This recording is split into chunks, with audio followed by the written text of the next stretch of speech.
ரெண்டாவது வந்து நாங்கள் 23 ரக்காத் கியாமுல்லையில் வந்து வலிக்கேடு விதத்துன்னு சொல்கிறது. சரி, அதை நாங்கள் 11 கண்டினியூ பண்ணுறோம்.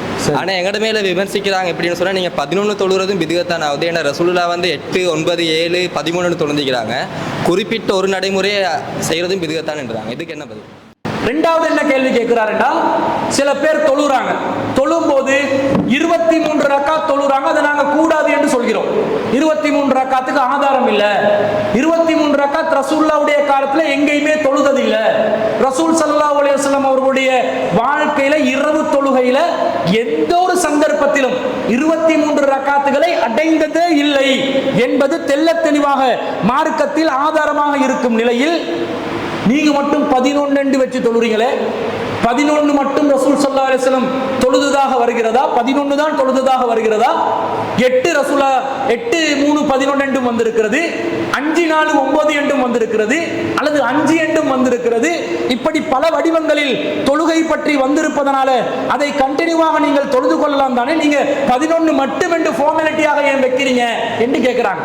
பொதுவாக நபி ஸல்லல்லாஹு அலைஹி வஸல்லம் அவருடைய இரவு தொழுகை எண்ணிக்கை எத்தனை வருதுண்டா, சஹீஹுல் புகாரில வரக்கூடிய செய்தி, ஆயிஷா ரலியல்லாஹு அன்ஹா அவர்கள் அறிவிக்கக்கூடிய ஒரு செய்தி. ஆயிஷா ரலியல்லாஹு அன்ஹா அவர்களிடம் ஒரு தாபி வந்து கேட்கிறார், கைஃப கானத் ஸலாத்து ரசூலில்லாஹி ஸல்லல்லாஹு அலைஹி வஸல்லம் ஃபீ ரமலான், ரசூலுல்லாஹ்வுடைய ரமலான் காலத்தில் இரவு தொழுகை எவ்வாறு இருந்தது? அதுக்கு ஆயிஷா ரலியல்லாஹு அன்ஹா என்ன சொன்னாங்க?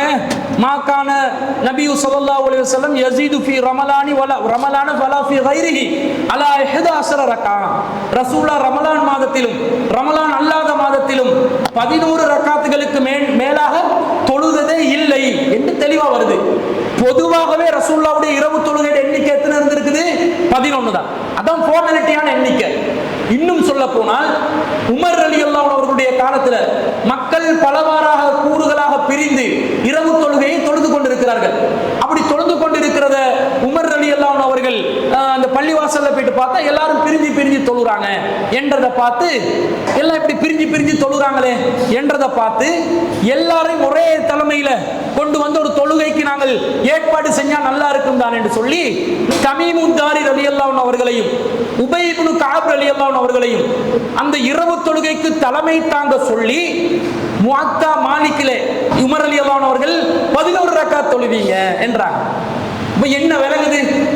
அந்த 11 ரக்காத் என்பதுதான் பொதுவாக இரவு தொழுகையோட எண்ணிக்கையா இருந்திருக்கு. அதுதான் ஃபார்மாலிட்டியா இருந்திருக்குது. ஆனாலும் நபி ஸல்லல்லாஹு அலைஹி வஸல்லம் அவர்கள் சில பல நேரங்கள்ல மாத்தி மாத்தி என்ன செஞ்சிருக்கிறாங்க? தொழுது இருக்கிறாங்க. ரசூலுல்லாஹ் மைமூனா ரலியல்லாஹு அன்ஹா தன்னுடைய மனைவியோட வீட்டுல தொழுற நேரத்துல இப்னு அப்பாஸ் ரலியல்லாஹு அன்ஹு சொல்றாங்க, என்னுடைய சிறிய அம்மா மைமூனா அவர்களுடைய வீட்டில் ரசூல் ஸல்லல்லாஹு அலைஹி வஸல்லம் அவர்கள் வந்து தங்குற நாள்ல இரவு தொழுகையை நடத்துவாங்க. நான் இடது பக்கத்துல போய் நிற்பேன், என்னுடைய காதால் இழுத்து என்னை வலது பக்கத்தில் வைத்துக் கொள்வார்கள். அந்த நேரத்தில் ரசூலுல்லாஹ் 13 ரக்காத் தொழுது இருப்பதாக ஹதீஸ்ல வருது. 2 2 2 அவர் சொல்றது 13 ரக்காத்தா வருது. இப்படியும் தொழுது இருக்கிறாங்க. சில நேரம் ரசூல் ஸல்லல்லாஹு அலைஹி வஸல்லம் அவர்கள் 9 ரக்காத் தொழுது இருக்கிறாங்க, 7 ரக்காத் தொழுது இருக்கிறாங்க, 5 ரக்காத் தொழுது இருக்கிறாங்க. இதை மாத்தி மாத்தி என்ன செய்யலாம்? தொழலாம். பொதுவாக ஒரு விஷயத்துக்கு அனுமதி இருக்கும் பொழுது, ஒரு நடைமுறை சமூகத்தில் இருக்கும் பொழுது அதை மாத்தி தான் அமைக்கணும் என்ற தேவைக்கு மாத்தலாம். மாத்தி தான் ஆகணும் என்று கட்டளையா போட முடியாது. இப்போ உதாரணமாக சொல்வதாக இருந்தா, ஜும்மாவுடைய நேரம் என்றா எது? ஜும்மாவுடைய நேரம் இப்ப நாங்கள் லுஹருடைய நேரத்துல ஜும்மா தொழுறோம், அது மட்டுமா ஜும்மாவுடைய நேரம்? இல்ல. சஹாபாக்கள் என்ன சொல்றாங்க? நாங்கள் காலை பொழுதிலே காலை உணவு எப்போது சாப்பிடுவோம்? ஜும்மா தொழுது விட்டு தான் சாப்பிடுவோம் என்றாங்க. காலை உணவு எத்தனை மணிக்கு தின்னுவாங்க? 1 மணிக்கா? எத்தனை மணிக்கு தின்னுவாங்க? காலை உணவு எத்தனை மணிக்கு சாப்பிடுவாங்க? குறைஞ்சது 8, 9 மணிக்காவது சாப்பிடுவாங்களா இல்லையா? எங்களுக்கு காலை 12 மணிக்கு, அது வேற விஷயம். ஆனா அந்த மக்கள் என்ன செய்வாங்க? சுபவுடைய தொழுகைக்கு பிறகு சூரியன் உதிச்ச பிறகு கூட காலை உணவு என்ன செய்வாங்க? சாப்பிடுவாங்க. அரபுகள்கிட்ட 2 நேர உணவு வழக்கம் தான் இருந்தது. அதனால அவங்க அந்த நேரத்துல சாப்பிட்டு இருக்கலாம். அப்ப அவங்க காலை உணவு ஒரு 8, 9 மணிக்கு சாப்பிட்டு இருக்கிறாங்க. எதை தொழுதுட்டு? ஜும்மாவை தொழுதுட்டு. அப்ப சூரியன் உச்சிக்கு வருவதற்கு முன்பதாக நாங்க ஜும்மா தொழுகையை நிறைவேற்றி இருக்கிறோம். அதாவது லுஹருடைய நேரம் சூரியன் உச்சிக்கு வந்து மேற்கை நோக்கி சாயும் பொழுதுதான் லுஹர் நேரம் ஆரம்பிக்கும். ஆனா ஜும்மாவுடைய நேரம் சூரியன் உச்சிக்கு வர்றதுக்கு முன்னாடியே சஹாபாக்கள் தொழுது இருக்கிறாங்க. அப்ப எங்களுக்கும் அப்படி தொழலாமா இல்லையா? தொழலாம். ஆனா நாங்க ஏன் லுகர் நேரத்தை மட்டும் வச்சிருக்கிறோம்? இப்ப சொல்லுவோமே 8 மணிக்கும் தொழலாம், 9 மணிக்கும் தொழலாம், 10 மணிக்கும் தொழலாம், 11க்கும் தொழலாம், 12க்கும் தொழலாம். இன்னும் சொல்ல போனால் அதிகமான வெப்பம் இருக்கிற நேரத்தில் ரசூலுல்லாஹ் தொழுகையை தாமதப்படுத்த சொல்லுவாங்க. அப்ப கிட்டத்தட்ட அசர் 3 மணிக்குன்னா 2 மணி 2:30 மணிக்கு ஜும்மா என்ன செய்யலாம், தொழலாம் என்று விளங்குது.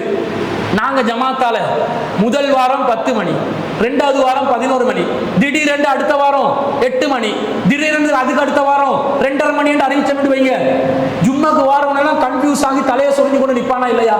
ஏய் உண்ட சொல்லுங்கடா, நாங்க வேலை வெட்டியை வச்சுதான் வரணும், எங்களுக்கு என்ன ஒரு நேரத்தை சரியா நீங்க நியமிச்சாதான் நாங்க வந்து ஓய்வெடுத்து ஒரு இடத்துக்கு வர்றதுக்கு லேசா இருக்கும் என்பதை காரணம் காட்டி ஒரு குறிப்பிட்ட நேரத்தை பிக்ஸ் பண்ண சொல்றாங்களா இல்லையா? பிக்ஸ் பண்ணுவோம்.